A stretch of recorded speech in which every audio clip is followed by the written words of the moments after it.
كابتن حسن، ايه يا حبيبي؟ انا عندي تشيست النهارده، عايز اسخن ابر بادي كويس كده. طيب اول حاجه تعملها تسخن الابر بودي. جيب ريزيستنت باند زي ده، اربطها في اي حاجه جنبك في مستوى، يكون في مستوى كوعك. تثبت كوعك 90 درجه وتعمل اكستريم روتيشن كده لبره. اول ما تحس ان الجنب ده سخن تقلب الجنب التاني، نفس القصه، تثبت كوعك لبره. بعد كده كوعك لفوق، نفس الكلام الناحيه التانيه.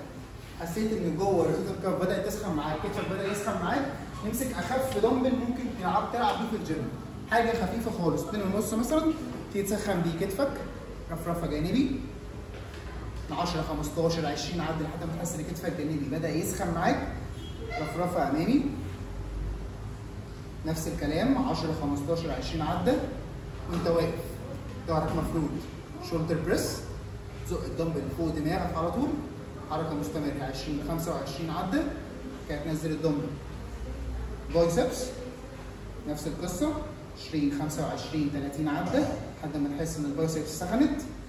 اقفل الدمبلين على بعض فوق، تنزل ترايسبس اوفر هيد دمبل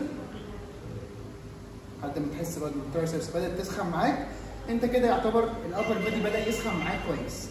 التمرينه اللي عندك سواء جاست ظهر كتف، ابدا دايما زاويه خفيفه ووزن خفيف، وليكن مثلا الظهر اللي عندك ظهر النهارده سحب امامي بوزن خفيف جدا، هات 20 30 عده.